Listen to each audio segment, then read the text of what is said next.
I just finished recording a VOD review, and the person I was reviewing was playing great. They stomped lane, they were winning up to the first 15 minutes of the game. And then I watched them make one big mistake, and they threw the entire game. And this is a mistake I see way too many players make. So I'm going to tell you guys what that mistake was, and some other big mistakes I saw them make, and how you can fix them. And that's what we're going to talk about in this episode of Shotty's Yap Session. If you guys are new here, this is a series where I yap about a topic, and you turn me on in the background while you do something else. Or if you really want to, you can watch the mid-gameplay. Also, if you guys want your own free VOD review, you guys have 4 days left to join my lock-in tier for completely free. If you use the code Deadlock at checkout in the top link in the description. You get your own free VOD review, you get to see all the VOD reviews I've already done, and you get my own aim routine. Now, let's get right into the video. First thing, a lot of this stemmed from a misunderstanding of our roles. So first we need to talk about what are our roles and what should each role be doing. Now, just to give you a general idea, long story short, support characters and roam characters, for example, Calico would be a roam character,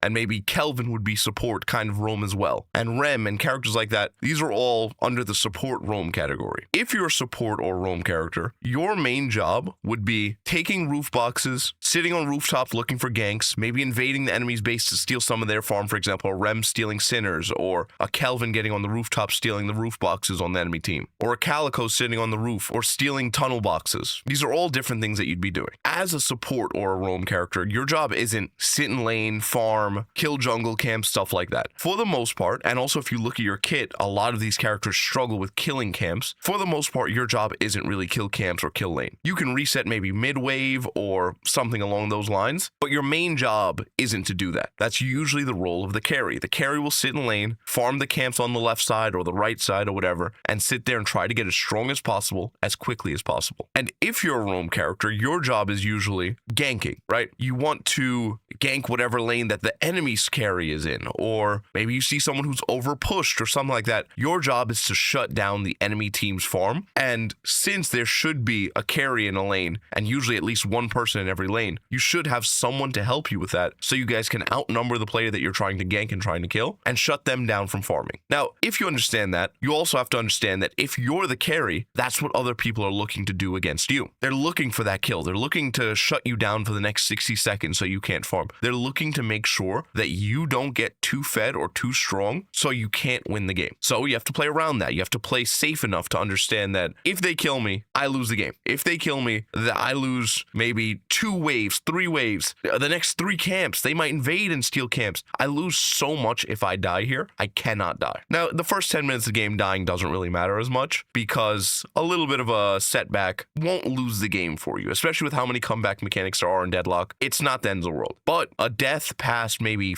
18 minutes, that could lose the game because that could have enough stakes behind it that maybe they get a mid-boss off of it and then they snowball. Maybe they get 2 walkers. Maybe they get whatever. It could turn into a very big death. So as the carry, your job is farm and try to contest the other carry with the help of someone else. Usually, unless you're maybe Wraith, because Wraith can just ult them, insta-kill them, you don't want to look for a fight against the enemy carry or whoever you're laning against when you're side laning. You don't want to look for a fight with them because if you look for a fight with them, there's too much risk for you to give them a solo kill. So most of the time, if you can, you want to get help. And that's where the first mistake that they made comes up. Now, this one wasn't the gigantic mistake, but we'll get to that because it all builds on top of each other. But the first mistake they made was fighting. You don't want to fight too much. Like we said, your job is get farm. Fights really don't give you that much farm, especially if you're near teammates. If you have a grouped up team fight, let's say 5 people, and they actually did this in this game, and I talked about it during the VOD review. They went to a team fight. Instead of getting wave, instead of farming camps, instead of farming a tier 3, they went to a team fight. They went and killed a Dynamo, and they got 500 souls from killing Dynamo, and then died for it. And the thing is, the risk reward for it was just, it wasn't there. If you had stayed in lane, 1 tier 3 camp is more souls than what you got from killing Dynamo. Even just protecting your walker or anything, 1 wave would have been more. 500 souls just isn't worth it. And a lot of people don't realize you're splitting souls with your teammates if they're close enough. If they get an assist, you have to split with them. And if you split with them, it almost makes the kill not worth it if you guys can't do anything off of it, right? A kill against a 7 would have a lot of value, but a kill against a Dynamo whose job is not really have farm, his job is hit 4, doesn't really matter, does it? Dynamo could sit there and buy nothing except for a refresher, greater expansion, and what's it called? What's the other item? And unstoppable. And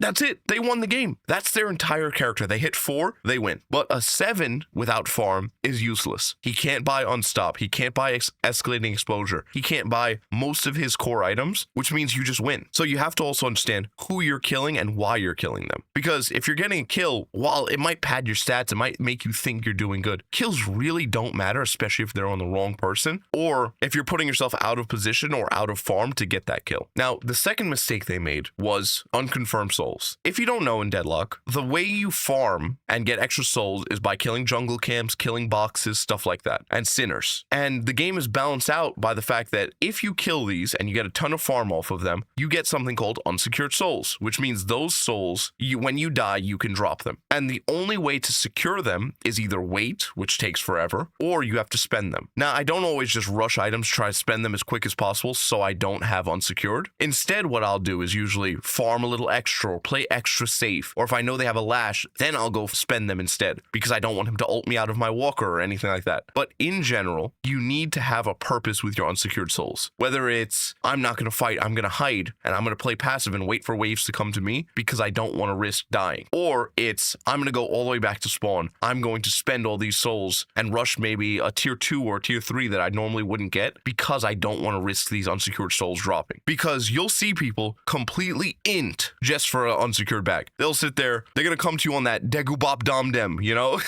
They will dive you in Walker, they will dive you in Guardian, they will dive you in Spawn. Do not give them a reason to dive you. If they see a 2k bag on you, they are coming for you, regardless. They will call the entire enemy team over to you. And don't worry, when they call the entire enemy team, your team won't get a Walker for it. Your team won't push up the map. They're all going to be sitting there farming camps. So you're going to die for nothing. So please, if you have a bag, spend it. Spend it or hide and wait and try to farm a little bit extra, trying to get enough to buy whatever item you're trying to get. What you should never do is fight. You should almost never fight if you have a bag. Your job is, team, I have a 2k on me. I'm going to go spend this, or I need to farm a little bit more before I can fight, or something. Use your mic, explain to your team, and do not fight with a bag. Now, if they bring the fight to you, you probably were out of position. I was going to defend now, I was going to be like, well, there's nothing you can do and blah. No, if you get dove while you have a big bag, you were probably out of position for the size of bag you had, which ties into the big mistake they made. They were playing and they were laning against a 7. They were destroying him. They were carrying their team, carrying their lane pretty much. Just free kills on top of free kills. This 7 made the horrible mistake of farming up, and then he went to his lane and walked past bridge. You know, the bridge is inside lanes. He walked past bridge, starting to kill lane, and then the guy I coached, or the guy I VOD reviewed, he walks out, Wraith ults him, and pops him like a grape. Then he gets a 1k bag. Gigantic bag off of the 7. Pretty much right there, the game was won. That was the end of the game right there. All he had to do was leave. He took that bag and he decided, I'm going to go kill a few more camps, and then I'm going to come back to lane because I see someone else in lane and I'm going to go fight them. When they were fighting them, also another time he also went to mid shop, the enemy's mid shop, trying to spend souls, but we'll talk about that in a second. But he went back to lane, went to go fight somebody, and he almost won it, right? He was winning the fight, he did all right. But then that same 7 respawned, speed zipped back to the fight, killed him, and stole a 1.2k bag off of him. And then he was put on like a 50-second timer, and the game was over. He was about 3 or 4k farm ahead of this 7 in one team fight or one 2-man fight. He lost the entire game. Now, yes, of course, if he did this or did that, the game still could have been winnable, but pretty much that one fight snowballed into the rest of the game because then he was too weak to ever fight anyone else after that, except for the rest of the enemy team, which he didn't look for fights after that. And he just kept trying to farm in lane. When you give up a bag like that, you can't farm in lane as much because now that 7 will always outscale you. You need to look for something. So what you would do, or at least what I would do in that situation, if I put myself in that situation where I give too much of a bag to the enemy carry, what personally I would do is I would start searching for picks on the enemy team or solo walkers or something like that. I need some kind of gigantic soul injection to catch me back up because 7 can kill camps just as fast, if not faster than I can, which means we have the same amount of farm on the map, so there's nothing I can do about that. He can kill the same amount of wave that I can, which means there's nothing I can do about that. He can also kill all of my team better than I can kill his team because now he's stronger than me. So I need to make a play, whether that be I have to invade their jungle, which I wouldn't do because now 7 could be in their jungle and kill you. You could could also search for picks, which I probably would do, because if you know where 7 is, you're Wraith, right? Or whatever carry hero or whatever hero you are, you can sit there and fight somebody else. You can't fight the 7, so you can start mirroring the 7. If 7 is in left lane, you go right lane. And you play off your ult, you play for a pick, you get a pick, you get out. And if you get solo picks like that, or if let's say you split push and get a solo walker, that's enough to turn the tide and catch you back up in souls. Now, just for a TLDR for everyone, don't let the enemy carry farm for free, contest the enemy carry, and if you happen to get an enemy carry who's overfed, you have to either start curse relicking him or something and all jumping him, or you need to start contesting the rest of his team. If you're overfarm the rest of his team, but he's overfarm you, kill the rest of his team, contest them, because realistically, if you kill 3 of his teammates, 2 of his teammates, first of all, you'll get the farm off of that, and he has a lot lower of a chance of beating anyone when it's 6v4, you know what I mean? Anyways, if you guys want your own VOD review, you only have like 3 days left. It's only for the month of April. Use code Deadlock at checkout. You get my aim routine, you get a discount on my coaching, and you get your free Deadlock VOD review. Also, I would have put this earlier in the video, but I didn't really think to. If you guys don't know who I am, I've been coaching games now for a few years, and I've coached well over 1,000 players. Coached for Valorant, coached AIM, coached Marvel Rivals, and now I'm starting to coach Deadlock. So if you guys also want to get a one-on-one call with me, feel free to, or just check out the free trial and check out this video to master your aim. Love you guys. Have a good one. God bless you.